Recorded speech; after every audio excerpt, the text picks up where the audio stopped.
aren't going to be able to help us very much in the future, like globalization. Globalization enabled economic growth through increased trade over the past few decades, but globalization has only been possible with cheap transport fuel. So as transport fuel gets more expensive, we should actually expect less from globalization. I would suggest that we are, in effect, facing a kind of wall, and that wall is of a financial nature.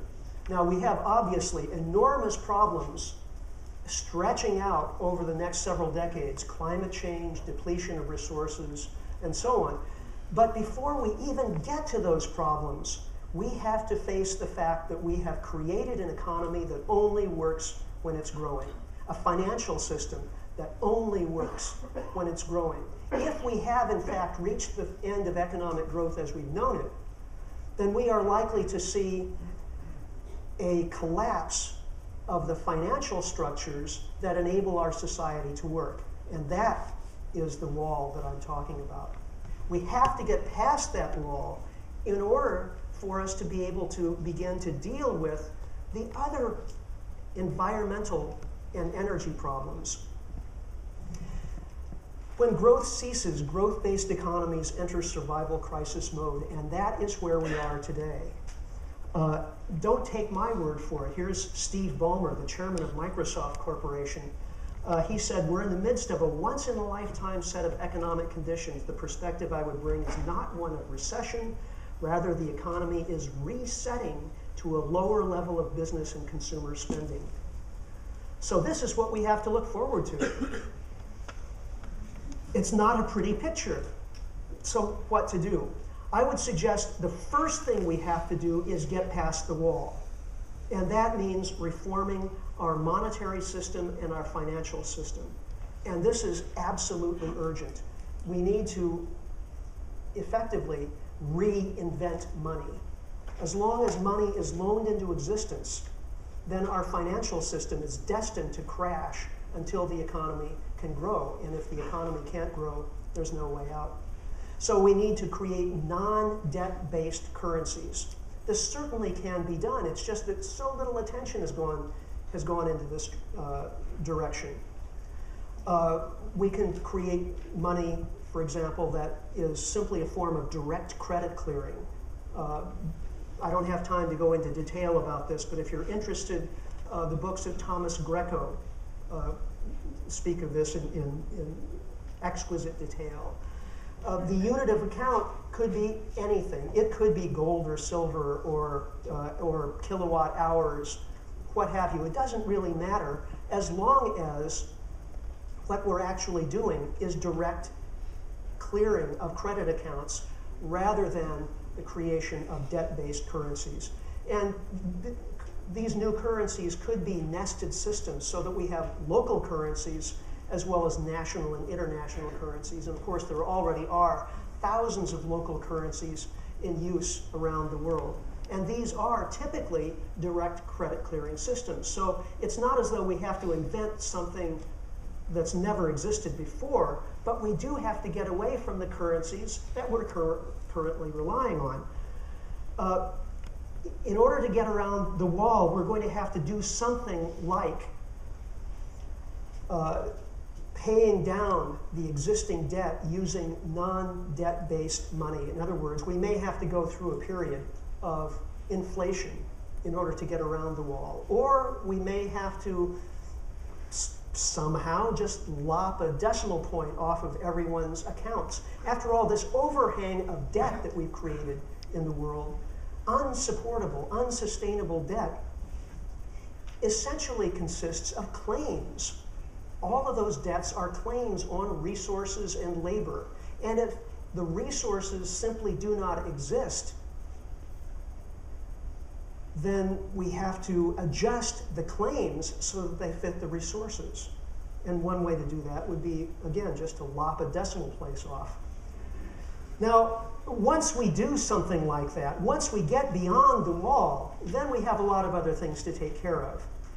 We are going to have a sustainability revolution. And it will be driven by crisis because we put it off too long.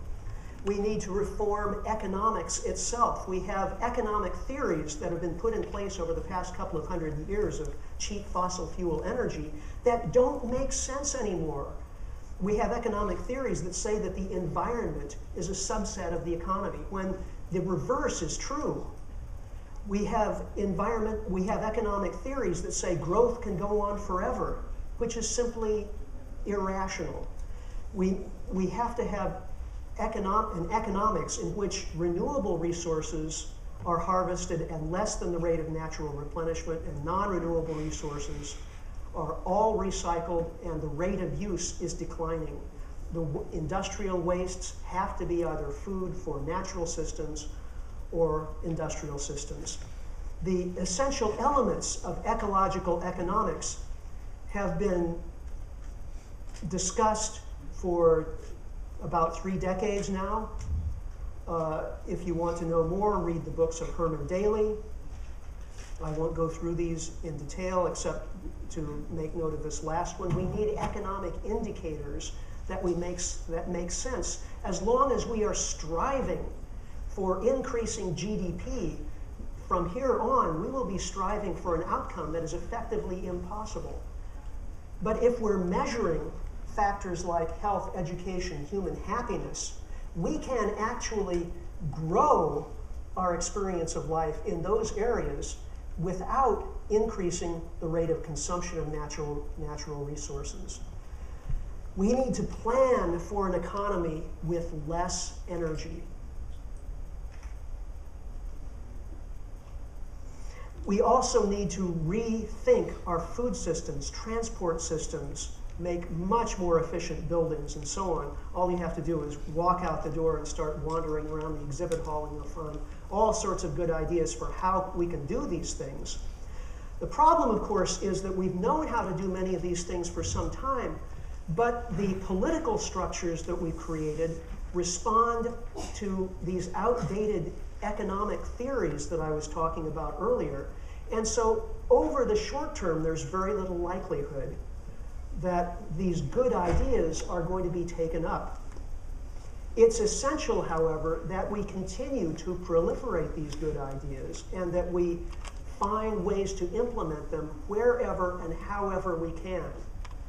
It's true that only a crisis is going to force our society to change in a fundamental way. But here's the good news: we have a crisis. Now, if we're not really ready for this crisis, that means that we're going to have to deal with some fallout during the process of change and adaptation. We need to develop resilience, the ability to absorb shocks and continue to function. One of the best formulas for doing that I've seen is the transition town movement, which got its start right here in the UK, which is a bottom-up community organizing model. It's rather than waiting for government to solve these problems, which will unfortunately be too long a wait, we need to find ways to implement solutions as we can from the community level on a volunteer basis. And one of the great things about the transition town model is that it starts from the premise that life can be better without fossil fuels. If we emphasize things that aren't peaking, things that we actually can have more of, then I think we can make this transition, this inevitable transition, a much more enjoyable process. Now, it's hard to overstate the scale and the importance of this transition, but I'm going to try to do so. I don't think I'm going to succeed, but let me try to put it in context. We've had 4 previous transitions in all of our history as a human species. The adoption of fire, probably several million years ago, 3, 4, 5 million years ago. The development of language, several tens of thousands of years ago. We don't know exactly when the process of the development of language began, but it's probably the most significant factor in making us human. The development of agriculture only 10,000 years ago, and how that changed us in profound ways. And then the Industrial Revolution of just 200 years ago, which enabled our population to increase from fewer than 1 billion to 7 billion today. I would suggest the sustainability revolution, the transition away from fossil fuels to whatever comes next, is going to be every bit as important as those 4 previous great transitions in our history as a species. We are in the midst of a crisis, but we need to remember that crisis is opportunity. It's the biggest opportunity of our lifetimes. We should imagine life after growth, because we probably are seeing the end of growth unfolding in the world around us right now. But what if we imagine that life after growth and a world without fossil fuels in the best possible case? What could the world look like under those circumstances in the best case scenario? And now imagine a path from here to there, and let's build it together. Thank you very much.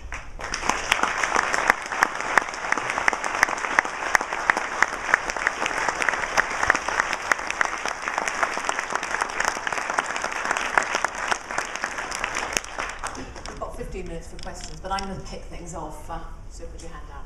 I'm sorry. Just a small reform then. What you're talking about, I mean, let's take the war, to go back through, the war that you talk about. I mean, a fundamental reform of the way finance works that just requires everyone to rethink everything that they do. Right. No mortgages?